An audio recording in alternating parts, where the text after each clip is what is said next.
No! No!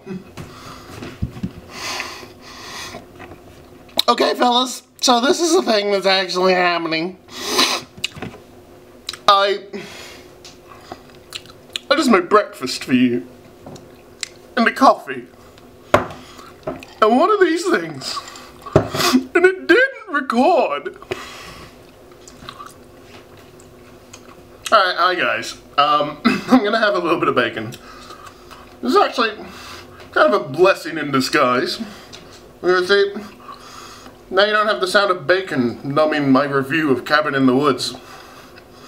Oh yeah, I'm gonna review Cabin in the Woods. You're in a cupboard.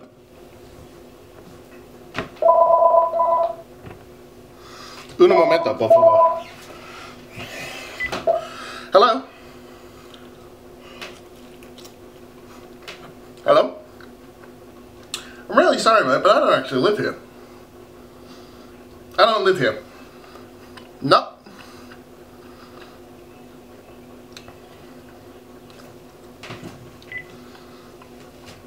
Well, that's a good lead-in. Sorry that it's taken so long for me to actually make this vlog. I know that you that are friends with me on Facebook would have seen that I said that I would be doing this ages ago.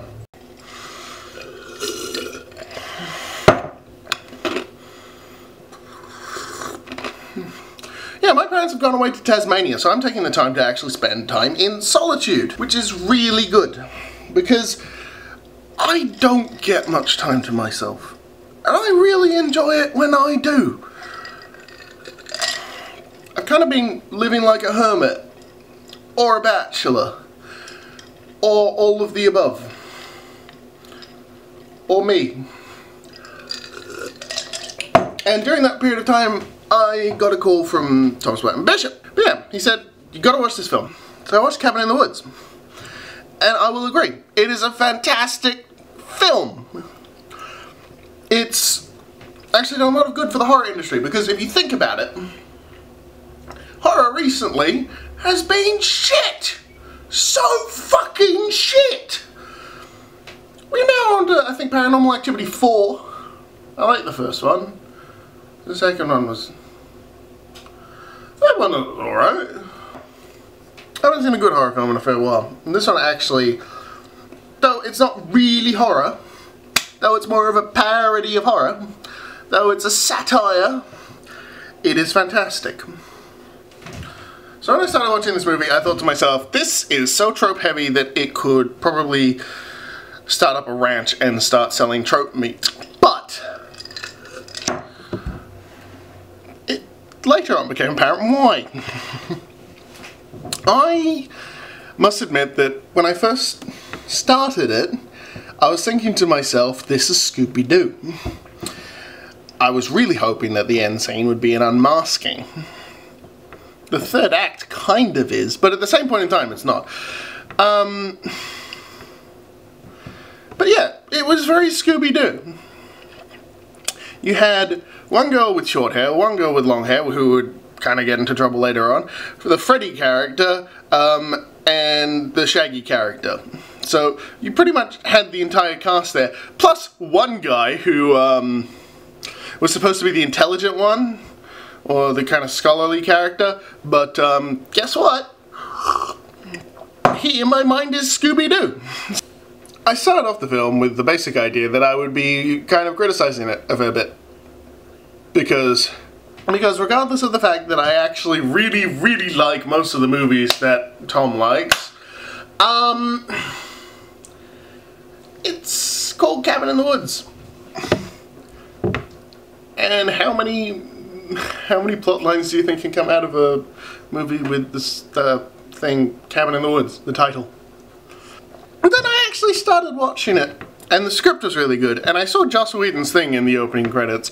I think he's a producer, which means he didn't write it, but it was a very Whedon-esque script, because probably he picked it. Obviously with Joss Whedon involved, it's going to probably be quite good.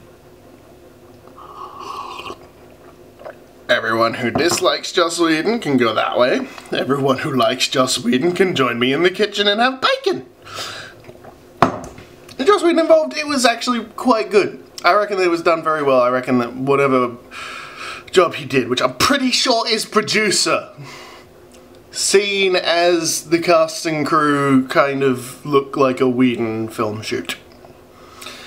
And it all was really well put together, good timing, and blah blah blah blah blah blah blah. Of course, the thing to really remember here is that this film, it's a parody. It is a parody of horror, which means that it isn't actually horror in itself. It is more or less a comedy. Unfortunately, it is still also the best horror movie that's come out in a while, meaning that the standard that we have for horror is, well, hang on, this is the top of the screen. So this is where horror should be. This is probably where horror is, and that's Cabin in the Woods. It had some really great moments in it. The betting scene was one of my favorites. The comedic timing in it was spot on. So good. Milk. So good. You had to be there. It was... You have this fantastic setup where they're able to make fun of both the film industry, the consumers, and the actual process of not making the film, but the actual narrative in it.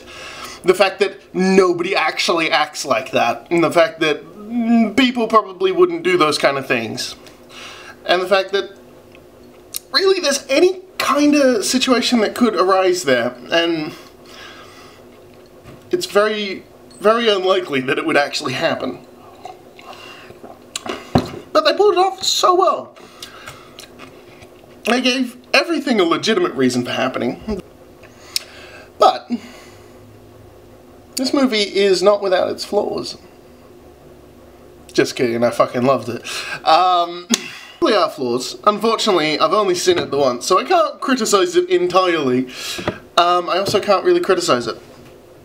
Some of the CG work isn't that great, but that was at the very end, so... But the rest of it is actually really good. I especially like all of the little monsters. I say little monsters, some of them are quite big, but really enjoyed that. The purging of the system and the betting scenes are my favourite, by far. I apologise. There's only so much that you can take of me saying, it's a great film!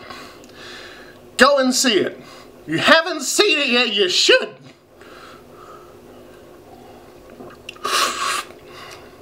Water stuck on my mustache. Go and see this movie. It's really great. BB, Thomas Whiteman Bishop, Wolfgang, whatever you want to call him, he's going to be talking about it soon in his vlog as well. So if you want to catch that, click somewhere. I don't know how this thing works yet. He's in here, okay? Go through there. You'll get to his vlog. I really hope this works. But I have a little bit of a challenge for you, Mr. Blackman Bishop. See, you've recommended me many movies in the past. One of them is this one. The Girl Who Leapt Through Time. For those of you who don't know it, go and fucking watch it. This is probably one of the best animes that I have seen.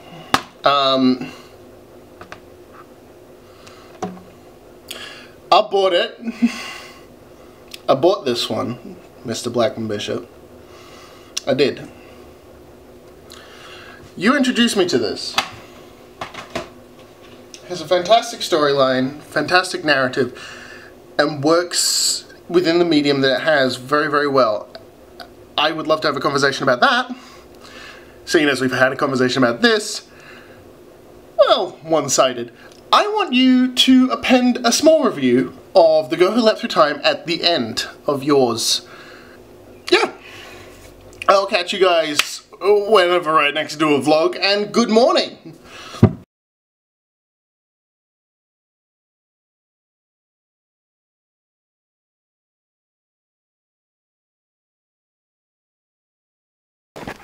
Also, it has come to my attention that, if you type Blackwater Times into YouTube, you usually just end up with things about a private military company who are known for their non-ethical reasoning. I would love to be able to rename my channel, but I can't. I would need to get a new email address and fucking everything, so I'm stuck with this. If anybody knows any way to actually fix this problem, please tell me. I don't want to be a private military company with low ethical standards.